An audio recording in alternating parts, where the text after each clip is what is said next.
shit. So let's see who first to the finish. If it's less than 100 racks, it don't deserve your attention, cause burdens come with it. My second test was serving a sentence. My first was make a brick jump like it was hurdling fences. Certainly, my last shit was a courtesy, nigga. And further we have bust down. You go. I heard the Arab music in the background. We started off with a little soap opera teaching me Arabic.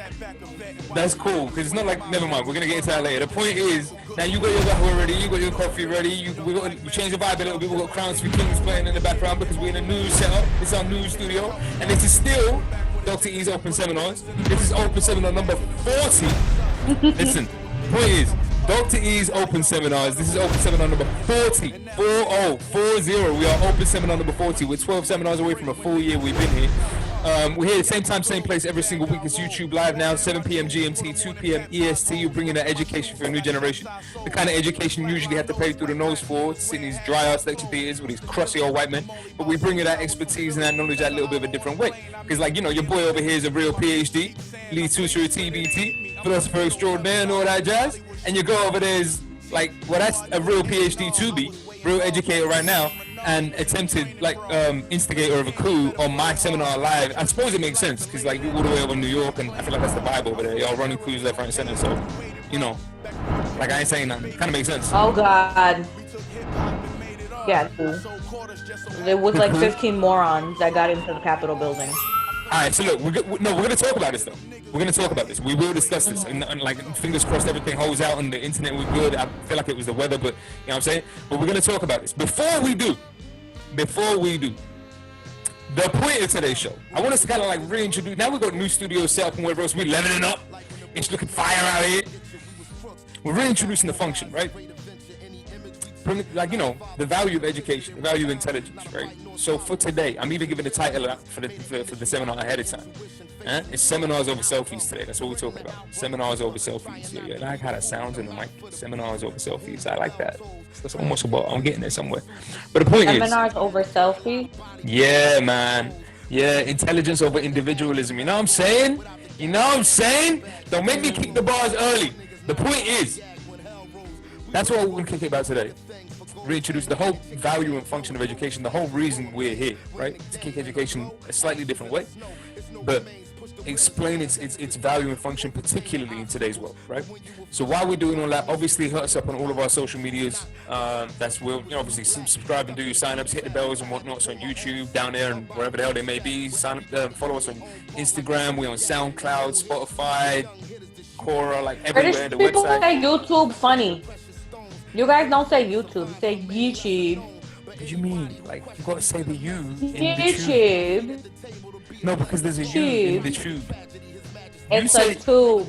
No, but that's a T-O-O-B. No, that's a T-U-B-E, because the way you say it is like a PH. YouTube. No, to the side. Watch. How you say boob? How you say boob? How do I say what? Boob. Boob? Alright, now say tube.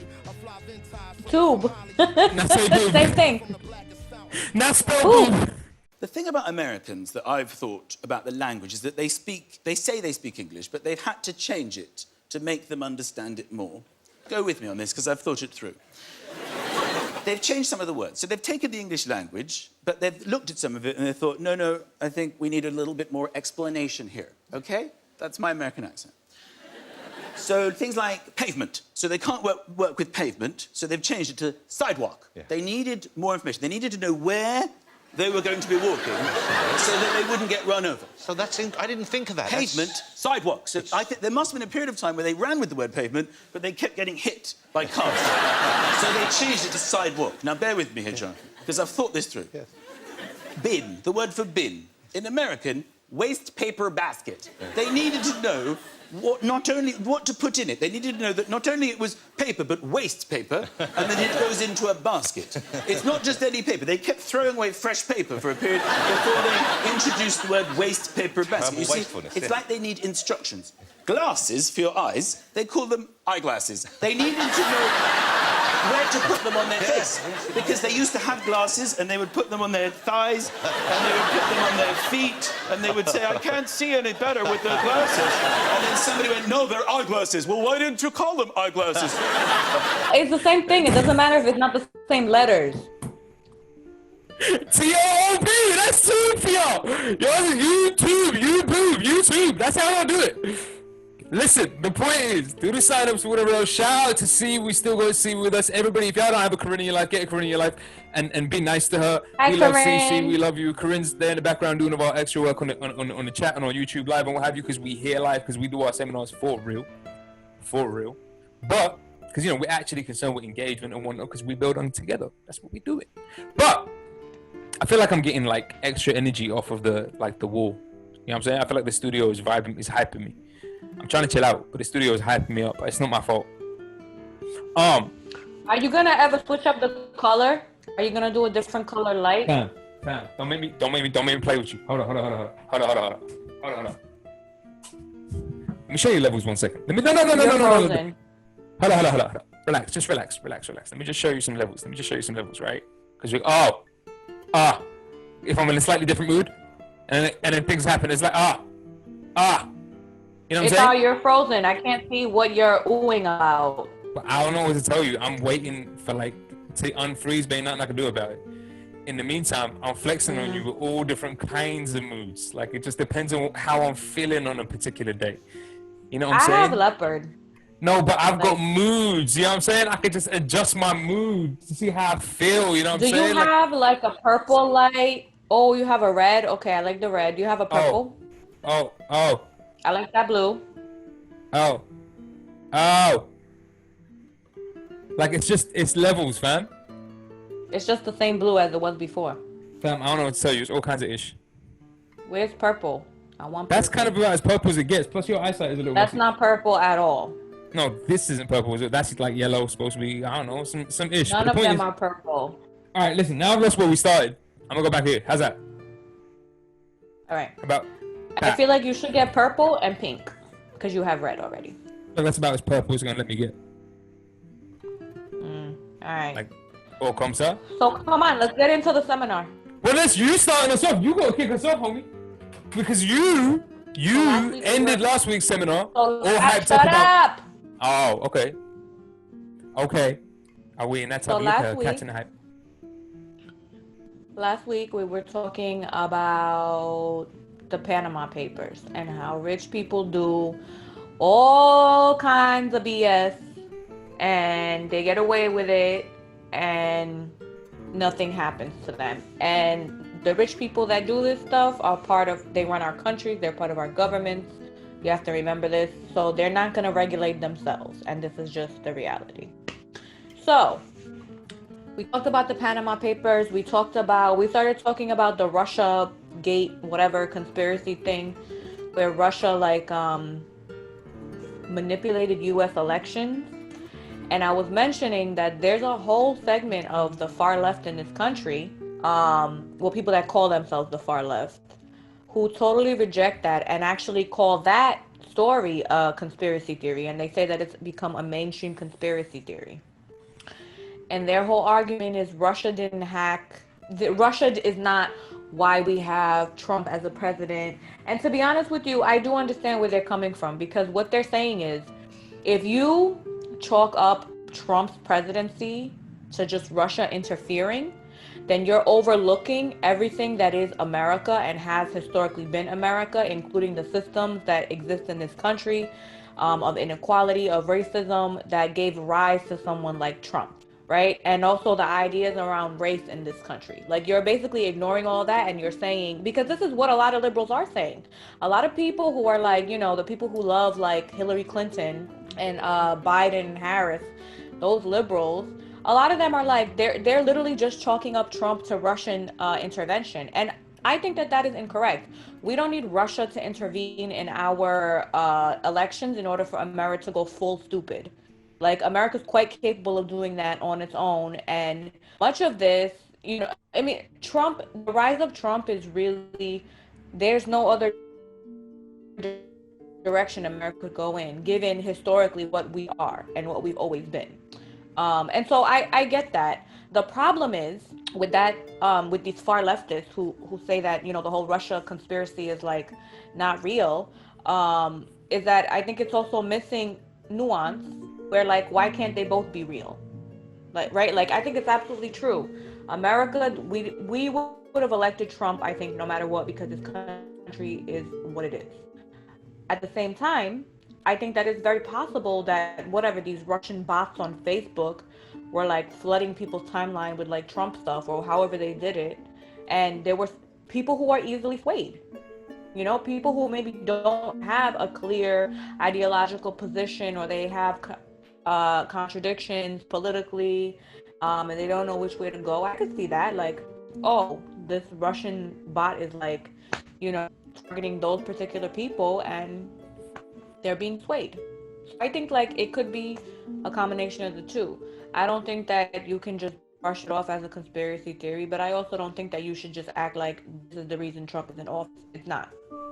I just talked about the Russia conspiracy idea, that the Russian intervention is a conspiracy. What was the other things you wanted to talk about for this session?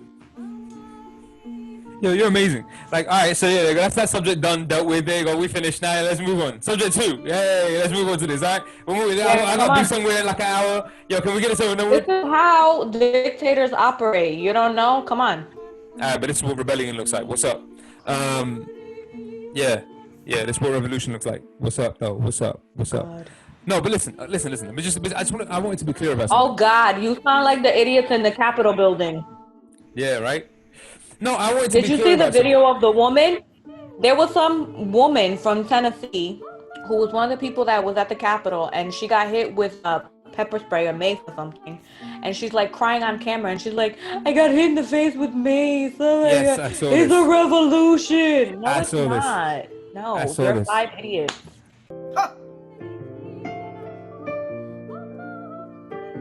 What happened to you? I got maced. Come You got on, maced. tell the story. I got maced. You got maced. Come on. I did see this. I did 5 idiots. Listen, let me ask you a question though. I just wanted to be clear about something, right? So what you're saying to me is, just to be clear, what you're telling me is that the leftist argument, or the like far leftist, whatever you're calling it, the leftist argument. The people that call themselves the far left, yeah. Yeah, these nutters. The people who call themselves the far left in the United States, their argument basically boils down to, I can do it myself. Like, is that what you're telling me? Like that America could have elected Trump all on their own. That they can do it themselves, okay? I don't need Russia to make me No, fascist. but the thing is, that's not, you're diminishing what the argument is. That's not what it asking. is. Is that when you say it's all Russia, you are taking away from what America historically and structurally has always been, which is a racist, fascist country. You can't have slavery and a history of slavery and genocide against an indigenous population and not be fascist. Like, this country has always been this. That's the point. And so what they're saying is America is racist. America has always been racist. On top of that, capitalism has created conditions where now, like, selling that racism to white people takes you even further than maybe it would have a few years ago. And we don't need Russia. Like, this Trump didn't happen because of Russia. It doesn't mean that Russia did not do their whole whatever Russian bot thing and try to influence people. It doesn't mean that they didn't influence some people with that. But it does mean, but I really do think, like, it's dangerous to just be like, it's just Russia. No, it's not. America's crap. Like, sorry, it's always been crap. Let me ask you a question. First of all, this is sounding like a point to nothing, but we'll deal with that. But let me ask you a question.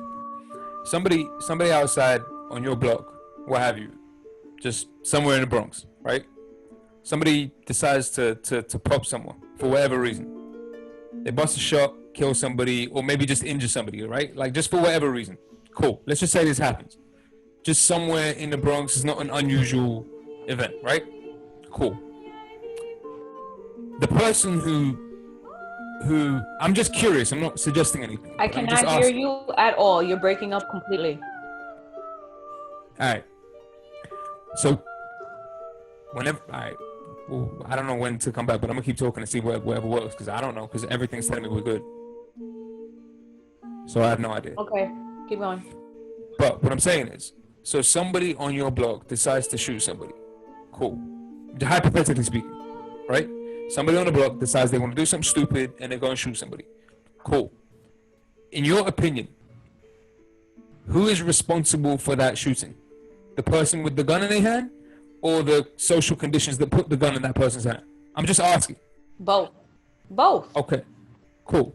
Now, in this case, I mean, actually, before we move on to this case, when that dude goes to court, black or white, let's not get into the race thing in the United States, but black or white, when Brer goes to court, the court charges that dude on the basis of the crime he committed or on the basis of the social conditions that led him to it? No, courts are never going to take into consideration the social conditions. Right, Their right. job is to police the population and lock you up and make you think you're the only problem. I'm with you, cool. Call it what you want, I'm with you. All I'm saying is this. When the difference between that instance and this instance, right, is that that's one person doing one thing to one person. This is an election. This was an election, right, where an entire country had to vote for a person, even if they were swayed in that opinion. They were only swayed, right? So you had to be a little bit racist in the first place to be swayed by a racist argument. You're not gonna be swayed by a racist argument if you weren't a racist, or if there weren't some racist opinion. So yes, to some degree, yes, that's absolutely true for a large portion of the population. There's another portion of the population that swears up and down they're not racist, don't see anything racist here, don't have but it's like, I don't know how to describe the psychosis of Americans. It's like No, sure. That's nothing makes usually, sense here. Yeah, it's cool, but that's usually a simple logical error. Like, it will boil down to something like they don't know exactly what racism is, or they haven't applied it in certain situations, or they don't know how to describe it with themselves. Or maybe they feel like, oh, I don't hate anyone because of their skin color. That's what I'm saying. Not racist. This is what I'm saying, and they think that constitutes racism or doesn't constitute racism. You know what I'm saying? It's like a simplistic way of looking at the whole situation. Cool, I understand. I understand that. What I'm saying is, in this particular case, it just seems like a point to nothing to say, no, but America had it in itself to elect Donald Trump in the first place, because that had to be true. We're talking about an election. We're not talking about a coup. At the time, in 2016, we're talking about a coup now. But in 2016, we weren't talking about a coup. We were talking about an election. So even if the argument was, which it was, even if I'm not defending liberals here because I'm not liberal, but even if the liberal argument was, well, Russian interference ended up swaying the opinions of, 70 million people, and it was the consequence of Russian interference that convinced them to vote in a particular direction or another. Cool. Even if that was the argument, everybody in that voting booth still pulled the trigger on a particular candidate over another one. They're still personally, individually responsible for everything they did in that voting booth, just the same way that the bird who's responsible for firing the gun off in the hood is still to some degree responsible for what he does, but there are social conditions that led to that event. Cool. So there were social conditions that led to the event of a person voting for Donald Trump because, you were swayed one way or the other by Facebook, or call it what you will, but you're still personally responsible for the trigger you pull in that election booth and go for one candidate over the other. So it just seems, it's just a little odd to me to be like, nah, but America had it in themselves to be like, we could do this ourselves. America had it in themselves to have voted a racist in, because America did do it themselves. Like, no one's saying they made them do it. Like, you can't, no one's saying a Russian was in the voting booth with a gun behind their head going, make like, you have to understand something. The way that the mainstream media, like CNN, MSNBC, all these, liberal media outlets, the way they make it sound is like it's only due to Russia, and that is incorrect. And I think this far leftist pushback comes from it's because of that, and they're taking it too far because they don't have any nuance, which is the usual case with the far left in this country. But they instead of being like, no, America, the social condition, what America is historically, the system of racism in this country, of racial hierarchy, is what led to this, along with capitalism and all these other things that have exacerbated the situation. Instead of saying that, they're saying, no, it wasn't Russia, America's racist, they did it themselves. And it's just like these two sides that, not telling the whole picture. And the thing is, on the other side, I understand the criticism. I actually do. It's just two idiots. No, true. And I kind of, I don't want to sound like I'm completely one way or the other, because I'm actually not on this issue, but I understand the desire or the predilection to want to criticize that liberal point of view that says it was all Russia's doing, because behind that point of view is this kind of, at best, naive, at worst, deliberately ignorant way of looking at the United States, where it's like this land of opportunity and hope, and things are positively changing. And America is a great country with no racism. Right. We don't have racism here. It's the same group right? It's the same your MSNBC, CNNs, your Rachel Maddows or what have you. And I respect her for what she does, but it's that group with that kind of naive way of looking at the world, that same group that looked to what happened the other day at that quote-unquote coup attempt and like lost their mind over it in terms of, yo, this is the most disgusting thing we've seen in America's history. The rest of the world must be really embarrassed by us right now. I was like, all right, first and foremost, we don't care about y'all. Let me just make this clear. The rest of the world does not care. Like, yeah, let me speak on behalf of the rest of the world. I feel like I can speak on behalf of the rest of the world on this point. So let me make this clear. Not to you, but you, like, you know, you in America right now. So we sending the vibes, right? So let me make this real clear from the rest of the world to the United States. We don't care about y'all. yeah. We have only ever cared about y'all insofar as there's been a gun in our face. Outside of that, we don't care. We have no reason to care. The rest of the world is laughing, and as they should. This is a joke. This entire country is a joke. The world is laughing at us. We've got to make them stop. And the world is laughing at us. They're laughing at the stupidity of our president. The world is laughing at us. They think we're stupid. The world is laughing at us. The world is laughing at us. The world is laughing at us. We don't want other leaders and other countries laughing at us anymore. And they won't be. They won't be. It's not, and what got me about what they were saying is the fact that like they were going on about this is the most like embarrassing period in U.S. history, and I was like, fam, I can think of much worse. This is the most embarrassing period. You had slavery for like 400 years. That should be the most embarrassing period. This is what I'm saying. Like, I don't understand. Like, you literally, ridiculous. Like, y'all take it as a win that you elected a black man as a president, but you literally only managed to do it in 2012 or what have you, 2008, whatever. Like, it's a madness. That's not a win. That's like, yo, finally. Like, it's not a win. That's like, also, you elected a black man that is like pro-empire, pro-America. I mean, you didn't elect Malcolm X, okay? So calm down. You exactly. The elected, chickens like, ain't come home to roost, my G. Thomas. The chickens Like, ain't come home to roost. I can't. But saying that, I'm not gonna spare the quote unquote, what do you want to call them? The people attempting the coup, right? The insurrectionists, they're calling them, right? I know, it's just giving them way too much credit. Calling them insurrectionists. Hat or whatever he had on, you can't call him out an insurrectionist. You can't call a brand insurrectionist that can't spell insurrection. That's what I'm saying. Like, I know this gonna piss some of them off, but like, I live all the way over here, homie. Like, you ain't gonna do nothing to me. What I'm saying is, and I tell you a secret, 90% of America cannot spell insurrection. They don't even know what it means. That's my point. You can't accuse someone of an insurrection without knowing what an insurrection is. That's not like your girl who's, like you were saying beforehand, your girl who's running around screaming, "It's a revolution!" I'm like, bruh, chill. Also, the thing is, we should just be, I didn't know this, because I honestly, like, I got off social media a while ago and I'm happier without it, because social media is like a time suck and like a black hole of garbage. But so because of that, I don't always get my news updates. Like, I used to get my news from social media from what people would share on my timeline. Since I'm not on social media anymore, I don't really get news like that. So I didn't know this attempted coup or whatever. I didn't even know this was happening until like halfway through like the day, like into the evening. My friends were texting and they were like, "Oh my God, did you see this?" And I was just like, "What?" And then I looked it up, and I really thought it was only 15 idiots. But the reality is there was 10,000 people outside. This was actually a rally. No, it's a real thing, planned. I didn't know this. It was a rally that had been planned on social media. Right. And this is the other thing. Like, to all those people who want to say that, like, that white privilege is not real. Yeah. White people openly, like, planned this on social media, talked about, like, having a coup and a revolution. Like, it was, like, talked about in this way. Showed up to the Capitol building, 10,000 strong, and then forced their way into the building, and they were able to do it. Like, no one else would be able to do this. If this was black people, it would have been the military times 1,000 would have been descended onto DC before they even got there. My man. There was Muslims, they would have bombed us from the sky. Okay, they would have, like, they would and then bombed 4 other Muslim countries just to make up for it, because some affiliates of these people would have come from those countries. Yeah. We got to organize their democracy. That's what we got to organize their democracy. Whatever. Yeah, all that BS. Since his arrest, Angeli, a failed actor who lives with his mom, has gone on a hunger strike-ish.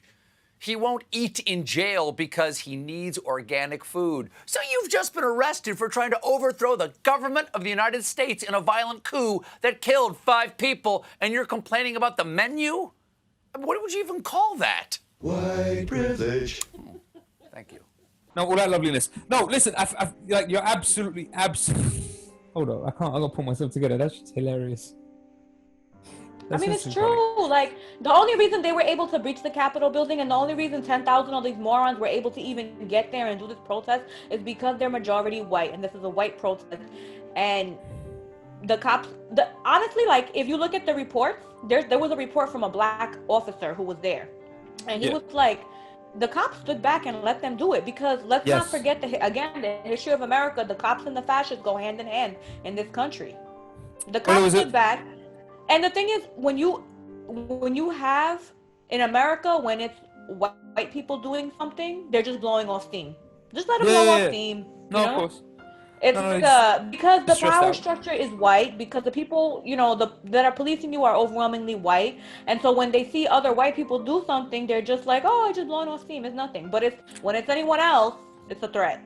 No, but there was a report of the FBI had identified multiple what they considered to be credible threats, and then sent those reports over to the Capitol, and then sent a separate file over to the Capitol to make sure that it got their attention. There were a few other officers who said that they were aware of such incidents and they were aware of such efforts or some plans or whatever else. But what they couldn't understand is why it took so long for the National Guard to be called in, or how come so many people were already there, or how come there wasn't any backup, or how come security wasn't reinforced, or all of these things. And ultimately, it's kind of, I mean, speaking in a literal sense, it's what you're saying, because the president is Trump. It took him a minute to do anything. They eventually ended up calling the National Guard by going around him. It was the mayor of D.C. that ended up having to call in the National Guard. Wasn't it Pence? It was the mayor called up Pence. The mayor of D.C. ends up calling up Pence, and they have the conversation. But they had to go around Trump to call in the National Guard. Yeah. So it's not like everyone was like, "Yo, how did they break in?" It was like, because they were invited in. I don't understand. Like Trump literally stood there. The door. There was actually a lawmaker. So there's a lawmaker who's like far right-wing lawmaker, like Trump. I forget what state he's from. But as he was leaving the Capitol building, he left the door open? Yeah. He purposely left the door open. This is the thing, like, there are white nationalists in our government, and this is 100. What scares me. It's not, look, Trump has never scared me because Trump is a moron. His followers are morons. We already knew this. But what scares me is what he's opened the door for, right? Like, he's opened the door. He's allowed for people to now be openly white nationalists. He's also opened the door for people in the government to enter, if weren't already there, for them to enter in, people who are white nationalists, and for the white nationalists who are in the government to act on that, openly. And this is the thing that I think is scary. I would say the same thing or something similar-ish in the UK, because you guys had that UKIP thing, and like Boris Johnson. Yeah. Wasn't he a part of UKIP? Who? Yeah, Johnson? Like, these are. Yeah, was he? No. No, Johnson. Okay. No, Johnson was never part of UKIP. No. Johnson's too smart for that. I thought he was conservative, but UKIP had something to do with the whole Brexit thing, and like. Yeah, of course, yeah. And UKIP is very clearly a party of white nationalists. That is very. UKIP is dead. UKIP has been dead since Brexit. UKIP is. No. But the sentiment is there anymore. But the sentiment is there. But the fact that even a party with those politics were able to enter in. I mean, in America, what I think is going to end up happening, to be honest with you, is this is going to give rise to a far right party similar to what they have in France, Le Pen's party. Maybe. Something like that. Something like that. But look, I just want to hone in a little bit, because it's not just a seminar about ragging on the United States, as much fun as that is. I want to hone in a little bit. And your students will complain that they haven't learned anything. No, I mean, they learn something. It's been 30 minutes. Like, one thing they learn is that you can't control the internet. That's one thing they definitely learned. Like, you don't know what the hell you're doing. Second thing they learned is like, don't piss you off about the United States, because like, you're gonna get mad. But no, what I'm saying is, I want to zone in on one simple thing, right? Which is to say that group of insurrectionists, so on and so forth, whatever else, nutters, people attempting the coup, people who genuinely, your lady who's screaming about revolution, yada yada yada, people who genuinely think that an election is being stolen, that they have seen evidence, that God knows whatever else. And it's the same things. Here's where it's similar in the United Kingdom too. It's the same thing in terms of when you hear people calling into like radio shows and whatnot, talking about Brexit and what they've learned about the European Union and how they've done their own research and discovered how the European Union is an evil thing, it's an evil empire. It's like, determined to do terrible things to us. How do you know this? I've done my own research, man. I've learned. And then when, the United States is the same thing. This is how you get your QAnons and your crazies, right? So there were people in amongst that group of quote unquote insurrectionists who were QAnon people. They were wearing QAnon t-shirts and whatnot. They were like, out and out racist and obviously and all the rest of those. But you get that because you get this bunch of people who are like, nah, I can do my own research. I can do this myself. And I feel like that should have been the title for today's seminar. I can do this myself. You know that? Remember that scene in Scary Movie? You know the guy in Scary Movie I'm talking about? Oh yeah, the one in the wheelchair with the retarded man. Dude in the wheelchair. Yeah. I can do this myself. Yeah. I'm like, all right, that dude. That's these people's like. That's There was a guy. Hold on, in my building, there was a guy coming in. He had a wheelchair, and my building doesn't have a ramp or anything because it's just like years old. Right. And I'm coming out, and I was trying to hold the gate for him. I was like, "Oh, I got it." He's like, "No, I got it. You make me feel like I'm useless." And I was just like, "Sir, like you're in a wheelchair. Let me just hold the gate open for you." And he got so mad. I was like, "Okay, I'm just gonna leave you alone." And then I left, and then I came back, and I'm coming back into the building, and I see him with his boy. His boy has got his chair, and he's like sitting on the steps and pulling himself up the stairs. And I'm just like, "Sir, just let your friend help you." Hey, wait, whoa! Hey, I don't need your help, okay, lady? I can do it myself. Oh my days. Just let someone help you.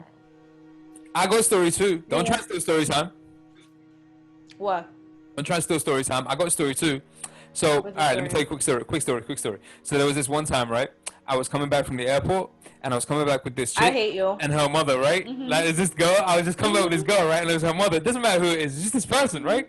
So are we coming back? Yeah. And obviously they female. So they got like 14, 18 different like bits of luggage, 25 bits of luggage, like 63 something, right? It was like a circus type. You know what I'm saying? You got to stack the tent for the circus. It was like two big luggages, but yeah, continue. Right. And these girls happen to be like, I don't know, about 2'5" each, right? So they both they weigh about 80 pounds each. They're about 2'5", both of them. But like they both these kind of like real determined, I can do it myself type people, right? So I'm walking along with them, and I'm like, at one point I go to reach for some luggage to help them out, and they look at me like, I can do this myself, and I'm like, I bet. You know what? I'm gonna let you drag this around on your own. I ain't gonna say nothing and leave this be. I have no idea. How would you navigate such a situation, baby? I mean, like, I don't. I would let them do it themselves because they're capable. But no. In case anyone was wondering, there's a story about me and my mom. We were in France. We went to go see a star before we got married. We met up in France. I took my mom to France. This is the first time she's ever been. And then we're coming back to London. We're coming to London, rather. And we come out the airport, and we were just like, okay, we got it. We can do it ourselves. And he just kept trying to help, and then got mad at us because we kept telling him we could do it ourselves. But he eventually just did it all. Because we could have did it. I mean, I know y'all could have did. I watched y'all doing it. I watched you two doing it, dragging mad luggage like overtrained. Wait, which platform? And with this one. I watched the whole thing. I was there for the whole process. I watched y'all doing it. When we went to the store that one time. You know what? I ain't gonna get into this. Let's not get into this. That's not what today's about. That is not what today's about. Okay?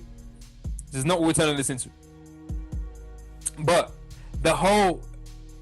this is my point. I feel like the whole I could do it myself thing, I know I'm making jokes out of it and whatever else, like we playing around, but I feel like it underlies a lot of the American experience, full stop, and is starting to seep increasingly, or has seeped increasingly into the experience in the UK, right? This sense of individual research, having done your own research, having looked up your own things, which basically means checking a couple of links off of Facebook or watching a YouTube video or two. The sense of like, I don't believe it unless I see it with my own eyes. My own opinion is the only one that really matters. I got to live my best. It's about living my best life, never mind anybody else's. Right. You know what I'm saying? All of those, that And then to me, it all comes back to that sense of, U.S. rugged individualism thing. Yeah.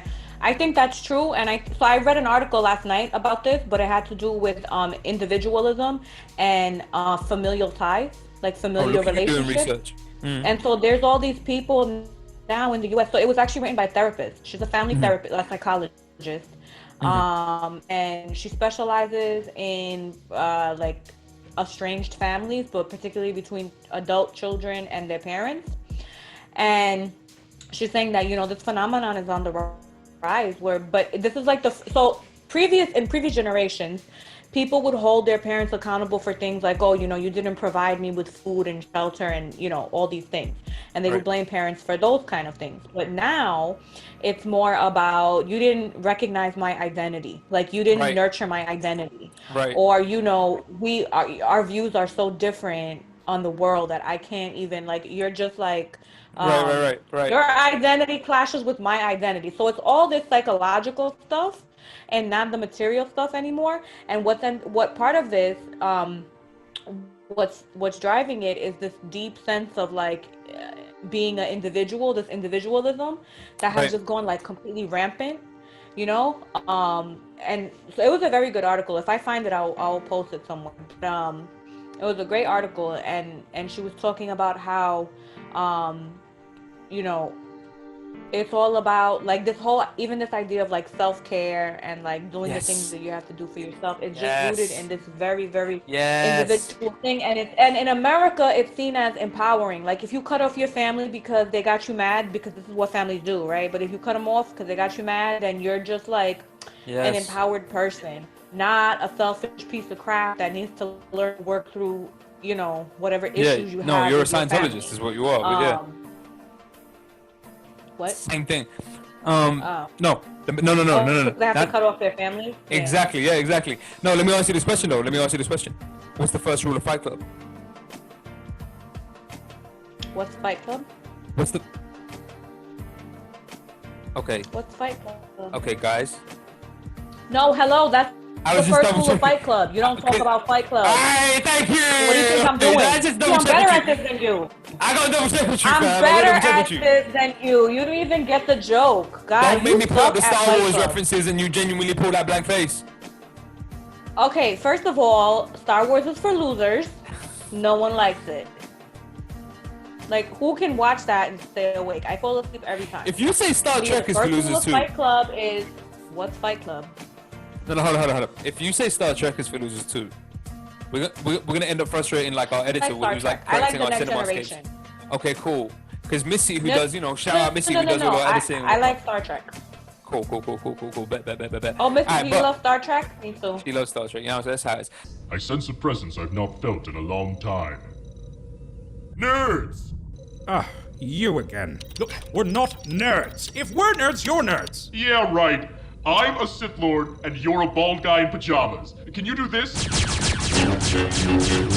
But the point is, first rule of Fight Club. I bring that up, right? What's the second rule of Fight Club? There's a second rule.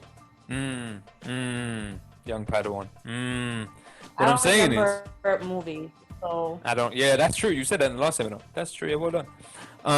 No. The reason I'm bringing this up is because it's that line is stuck with me. Tyler Durden's line at some point where he says self-improvement is masturbation, but self-destruction. Now that. But what he's trying to get at is exactly what you're talking about. This idea that the excessive idea of self-care, self-interest, individualism, building up your ego, building up your sense of self, developing who you think you are, reaching your higher ambitions, blah, blah, blah, blah, blah, blah, blah, blah, blah, blah, blah. All that gibberish. He's attacking that directly. That's the whole function of it, which is why they have that. Remember in Fight Club where they all gather together and they there's a whole crew of them and then they start making stuff. I'm not going to say what they were making, but they start making stuff and then they've got these like mantras, these mottos, like I am nothing, I am part of a team, my name is nothing, blah, blah, blah. And then in death, whatever his name had a name. Look at that irony. Whatever his name had a name, right? But in death, he has all of that stuff.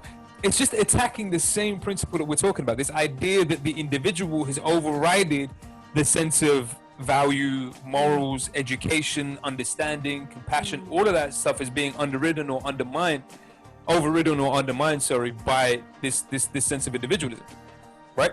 And I feel like that's true for both the left and the right in the United States. Like it's the same principle. That applies to both the left and Everyone in the right. America, every part of America is very much individual. It's about the individual, but it's to the extreme. And I remember growing, and the thing is, like, I feel like you get indoctrinated with this from the time you're young, because I remember being in school and they would talk about like the individual all the time and rugged individualism and like, you know, the history of America and like pioneers and all this stuff.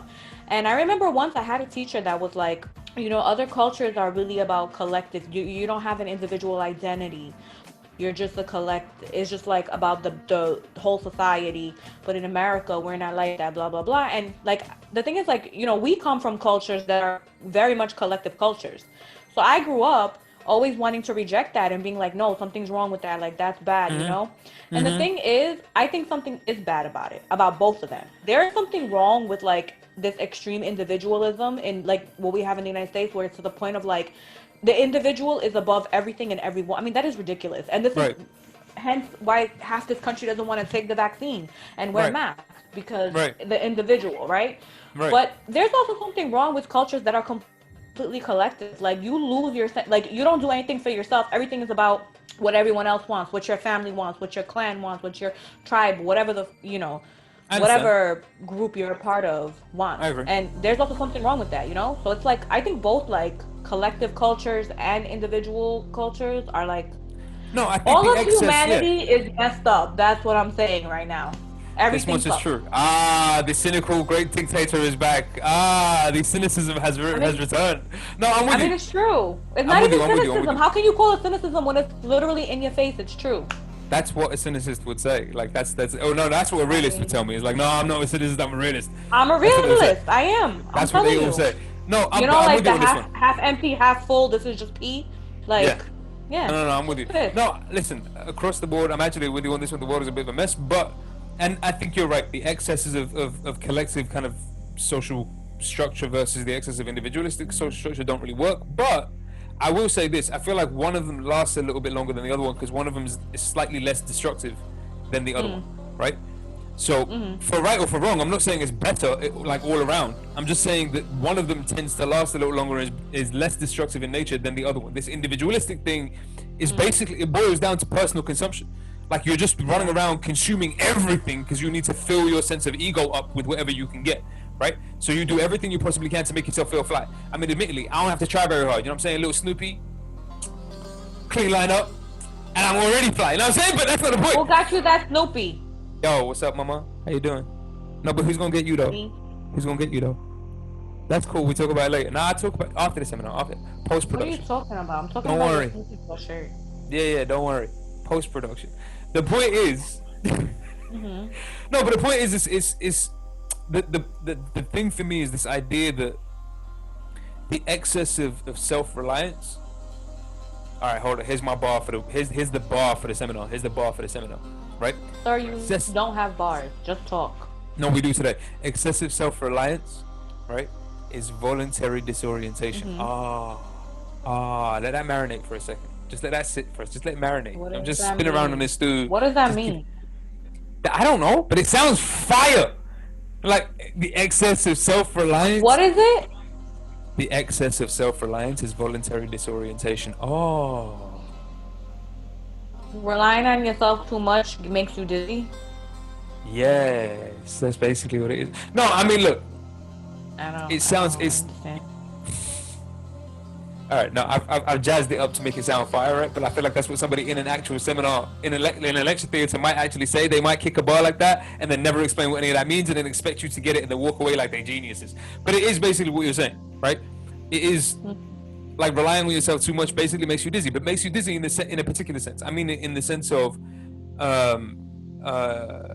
ideologically, I mean it spiritually, and I mean it intellectually, right? Particularly in those specific senses, right? So ideologically, spiritually, and intellectually. We're not going to go through all three today, but with respect to intellectualism or your ability to be able to understand things, I feel like you do yourself an enormous disservice when you rely exclusively on your own capacity to understand.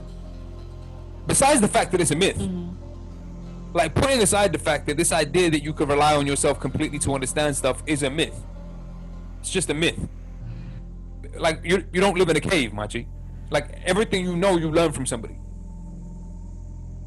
Like, it's not, I don't understand, like, no, but I learned this myself. No, you didn't. You learned it from someone who learned it and told you. You heard it yourself. That's a different thing from I learned it myself. Like, hearing something ain't learning something. I hate when people think just because they heard the sentence, they fully understand what it means. Like, it takes years to develop these sentences. So the excess of self-reliance is voluntary disorientation sounds like a sick bar, and it is mad complex, and nobody knows what that means. But it took years of education to be able to arrive at it. There's more in it than just what we're saying. Which is that, culturally, we tend to undermine our social relationships, our personal ability to understand one another, like compassionately and with empathy, as well as our spiritual and intellectual capacity to comprehend what's happening around us, so long as we rely excessively only on ourselves. I tell you what, no, don't worry, I got you.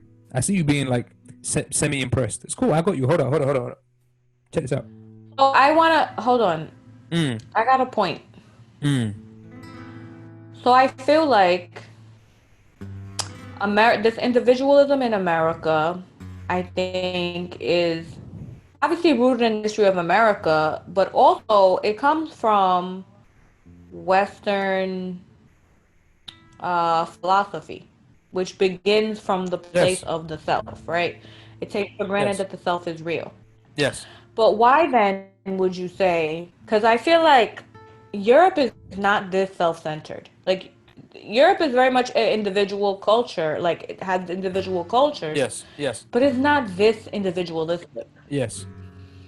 Like, Europe, you can get people in Europe to fund, socialized healthcare. Yeah. Okay, I can tell you. We can't even get that here. I'm with you. Are you asking about what the difference is? Like, why is it the case that it's not as individualistic in Europe? Right. You want to say what it is, honestly? What do you think it is? Yeah. It's the class system. What do you mean? All right, so there's a long history of a class system in Europe, right? There isn't one, or not a similar one in the United States. Of course, there are classes in the United States, and of course that you can break it down that way, but it doesn't function the same way as it has done in Europe or for anywhere near as long, right? There has been a class system in Europe, across Europe, for a very, very long time. And in order for that class system to maintain itself, it does require a large degree of consent. It does. Like, large numbers of the population have to concede or have to acquiesce to their class position. Like, I used to know somebody, like, for real, I used to actually know a chick whose mother used to say to me all the time that it was really important for her to, in her words, to maintain her station. Those are her words. She never wanted to get above her station. Like, she knew her place and she was comfortable in it, and she felt like it was a duty of hers to maintain her station. Like, I got a class and I got to stay there. And it's a duty almost to maintain that. What I'm saying is... But did she mean that in the sense that there's two ways you can mean that? Because you can mean that to be like, I am poor and I should remain here, or I'm above these people who are beneath me and I need to maintain my position. Both. She meant both. Okay. She absolutely meant both. Because she's absolutely... Okay, so we could talk about some other relatives of ours, but we've been in situations where we've seen people who kind of like suck up to white foreigners or what have you. We've seen this, right? Cool. It's a similar type thing. She used to know, she had a clear sense of who was in a higher class than her, and she would kowtow to them, tug forelock and what have you, all that kind of stuff. She would, bow her head to these people. But she was also very clear as to who was quote unquote beneath her, and she kept them under her feet with force, with conviction. Because for her, the whole point is maintaining a pre-existing class system. Now, why do I say that's the point? Because that class system, by virtue of its maintaining itself through consent, creates a social relationship. It ends up undermining your sense of ego. Now, I'm not saying this is a good thing. I'm not saying the class system is a good thing because it undermines the ego, but it does undermine the ego. So as a result of that, the combination of a pre-existing class system that reinforces a certain social relation, like you're supposed to be a certain way in order to maintain the social system. So you're supposed to maintain your class and so on and so forth to maintain the social system. You combine that with an incredible amount of education. Like the Enlightenment was not nothing, right, in Europe. So that level of education grounded all of these like social customs, as it were, in profound theories. So it gave them weight, right? So now it became like a real thing. So there's a real reason for one to behave this way beyond just your religious obligations or the demands of the guy who owns the land. You know what I'm saying? It's that combination of things that's put kind of like a dampener on individualism. But as time has moved on and the class system increasingly breaks down and the consent to that class system increasingly breaks down, what you'll find is more and more and more and more and more of that individualistic tendency. So we start looking more and more and more like the United States. Off the back of like... The thing is, America had... The thing is, like, you're saying that, like, when the class system breaks down, you become more individualistic and more like America. But America has a deep-seated class system that is racialized, and it's always... Oh, 100. But America's class system... No, but America's class system is much more strictly racialized than the British one. The British one is always, they've always thought of themselves as the owners of the world and what have you, so, you know, it's fine.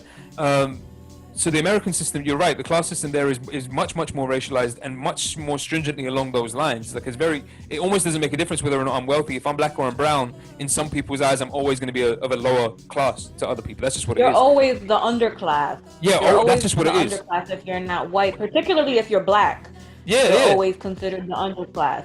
100%. But the thing is like, there are so many poor white people, but as long as they see themselves as white and therefore above blackness, they're content to be, you know, in their position, it seems like. But this is actually, and again, I'm going to sound like a crazy person here, but this is actually what underlies the Confederate argument.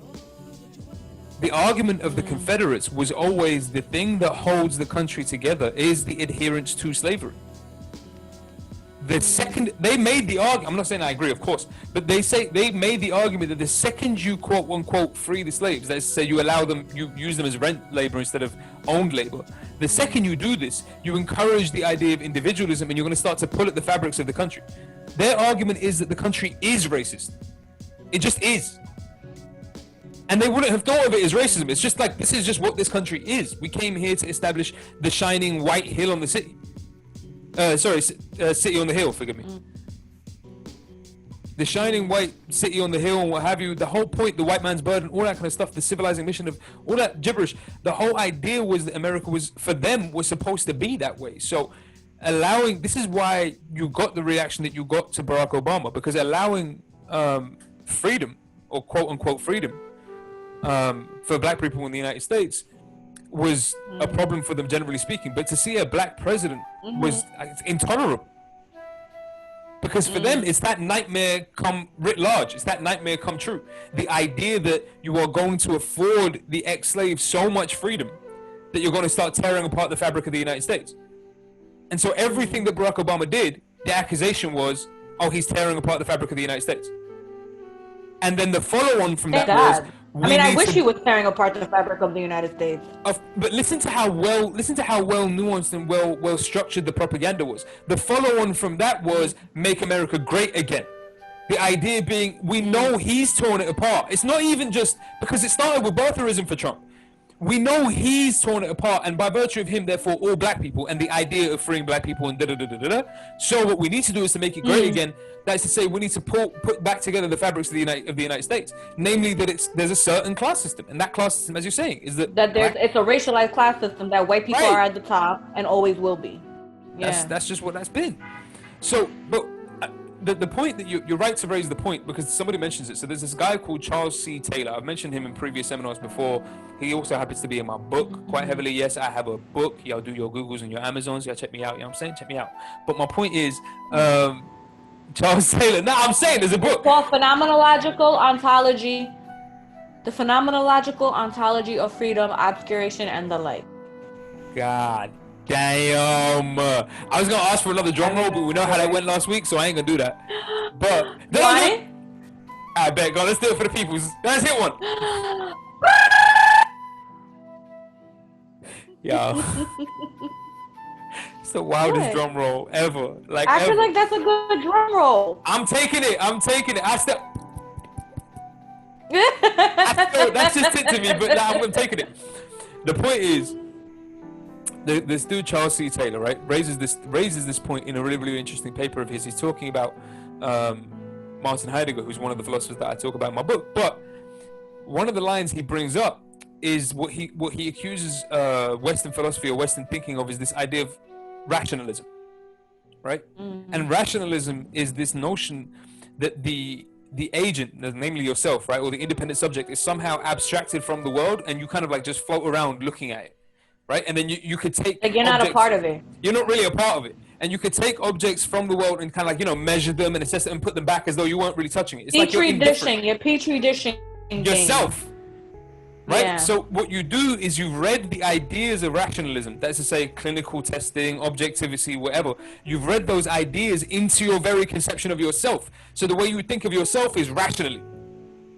And as a result, see Descartes and all that kind of gibberish, and as a consequence, you detach yourself from all things, right? So this is what I mean by disorientation.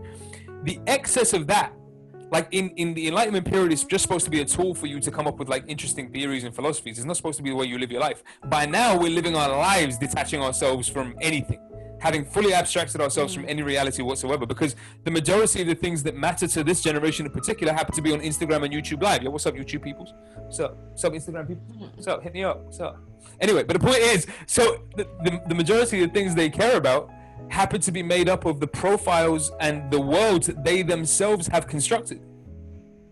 So none of it is real. And more important than anything else, to me in any case, more important than anything else, is it really undermines one principal issue. Namely that if you conceive of yourself as somehow like as an individual, right? And everything depends on whether or not you've researched it and whether or not you understand it, based on this abstracted sense of yourself. If you do all of this, the result of that is you never really allow for understanding what objects in the world do to you. Do you see what I'm saying? It's not so much what you can analyze and what you've understood. It's much more a question of what those things have done to you. And you miss that whole conversation because all you're thinking about is what I like and what I don't like. Well, because you're petri dishing everything and everyone else instead of just living. So Martin Heidegger says this in a like a famous line of his one time. I've forgotten the exact text, but he says it in a famous line of his where he says the common criticism, or he says rejoinder, but the common criticism of philosophy is that there's nothing you can do with it. You can't do nothing with it. I beg to differ because I'm right here. What's up though? But the point is, there's nothing you can, the common criticism of philosophy is that there's nothing you can do with it. Heidegger's response to this is, he says, this is correct. There is nothing you can do with it. But the point of philosophy is not what you can do with it, but what it does to you. Because it shapes you. It makes you a being. Yeah, it shapes you. And that's the same with the world, with the experience of life, with the experience of being. If you're not paying attention, if you're spending your whole time worrying about how you think and feel and what you want to say and don't say and whatever else, you're missing what the world is doing to you. And what it's doing to you is what need be done to you, by the way. The world doesn't do anything to you with will or desire or ambition or what have you. It just happens. So if you paid attention, you'll find yourself being more right more often than not. You just don't move correctly because you're not in tune. You know, these like new agey, you're in tune with the vibes, man. Gotta get in tune with the world's vibes. That's what I'm saying. Vibes are real. Vibes are real, right? Exactly. Vibes are real. But so for me, that's the issue of being too oriented towards yourself or too oriented towards your own individual excellence or your own individual education. And that's why we're doing what we're doing here. That's why Building Together is what Building Together is. Because there's an understanding that not only do we win faster when we do things together, but that we learn better, we understand better when we understand together. Hold on. Now we've got this second. Let me just give you this, and I swear to God we're gonna wrap up. But check this out. Let me just give you this, like, I've kicked this bar before, but I'm doing it again. So this is from the Hagakure. I know you know this. It's from the Hagakure. It's that old samurai text. It's 400 years old or so, samurai text. But the point is, at some stage in the early pages of the Hagakure, it says this: because we do most things relying on our own sagacity or our own intelligence, we become self-interested. We turn our backs on reason and things don't turn out well. When one isn't capable of true intelligence, it's good to consult with someone of good sense. An advisor will fulfill the way, so on and so forth. Let me give you this. This way of doing things, when you seek advice from somebody, this way of doing things will certainly be seen by others as being strongly rooted. It is, for example, like a tree with many roots. One man's intelligence is like a tree that's been simply stuck in the ground. That's the difference. See what I'm saying? And it's not the aesthetics of it, like the idea of a tree being stuck in the ground aesthetically being displeasing. It's the idea of a tree being stuck in the ground, meaning it's not rooted to anything. So you're not picking up information. You don't get nothing from nowhere. You have to supply your own source of everything, fam. You're going to wither and die. That's a great example of how America is, though. That's the point. Like, America is all about, like, just sticking... America is the tree that's just in the ground. It doesn't just look stuck to in the anyone ground. else or anyone before them. Like, it's like the world began with America and will end with America. That's the way they look at themselves. Yeah. That's what it is. That's the way they look at themselves. And I like, for me, that's what underlies both what you were saying beforehand, you know, when we talk about the leftists and whatever else, the stupid arguments that they make. But that's what underlies both the quote unquote leftists and the insurrectionists and whatever else, is this idea that, you know, I've understood things on my own terms and I really know what's going on and I need to tell everybody what I think and and I have the correct ideology. I have the correct way of thinking. Everyone follow me. Yeah. So, having said all of that, I feel like it's time to kind of like, you know, we can sign off here. Okay, bye. If you feel like easy.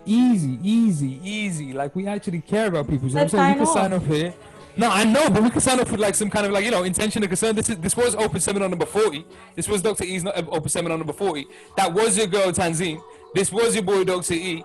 We will be back next week, same time, same place at 7 p.m. GMT, 2 p.m. EST. Y'all check us out. Do your sign up for your subscriptions. Dr. E will get his internet together next week. Hopefully, Dr. E will get his internet together. Like you were disappointed about that because you had your takeover period. I know what's happening. I mean, nothing much happened. They just watched me drink coffee and I slurped. So, like, it wasn't interesting. Amazing. Thank God I came back. All right, but look.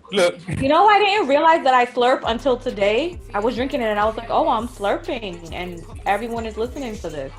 Listen, I just wanted to take a second to say we're 40 episodes in, right? We're 12 episodes from a year of doing this. We started when the coronavirus first started in the United Kingdom in March. In 12 weeks from now, we'll be back at that anniversary when this carried on. I want to thank everybody who's been here with us from the beginning and who will carry on with us or who doesn't carry on with us throughout. The whole point of why we're here is to provide this kind of education, provide community, provide a sense of building together so we can build something together, you know what I'm saying? See the bars. And yeah, man, I just want to like express my thanks for everybody who's been coming along for all of these shows from day one, man. But we're only 40 in, we've got man more to go. And of course, Tanzine, we love you. Thank you for joining us and trying to take over the show. Alright, so look, peace, health, and blessings to everybody. Y'all stay masked up, y'all stay home, y'all stay safe, do all the right things, please. Do the Spike League, do the right thing. Y'all stay home, stay safe. Black lives been matter, black lives still matter, black lives will matter. That's just always what it is over here. That's just always what it's gonna be. Peace, health, and blessings to all of you. Love, life to everybody. Regardless of what America will try to tell you. Yeah, despite all of that. Y'all spend some time, a little less time on Instagram, a little more time with some, you know, on an open seminar or two. You know what I'm saying? Get some education, you know what I'm saying? Build them books and bars. What's up, though? Alright, but we'll see you next week. And peace, health, and blessings. Love to everybody. One. Out. Look like you know I'm fiddy. My tax already high. I'ma need me like 2 milli. Don't double cross me like you say. I lift your wig like a toupee. Henny got me feeling woozy. Don't fuck with niggas that be talking loosely. I like 'em 6 foot, 6 pack and 6 figures. Hit it from the back, money make me come quicker. Make him say boy like that nigga digger. Yeah, you got an army, but my team way bigger. Put in work like there's 3 of me. Could be the 3rd letter, still ain't seeing me. Good pussy energy, tryna be my enemy. Nigga, you ain't enemy. Aim for your head, I don't hit and miss. Bitch, I've been popping since bigger fish. Got it twisted, car look nice and shit. But you don't know who you fucking with. Got a good heart, was a bad child. Coming from the jungle, so I act wild. I got your number, but I ain't down. Pepper them, I don't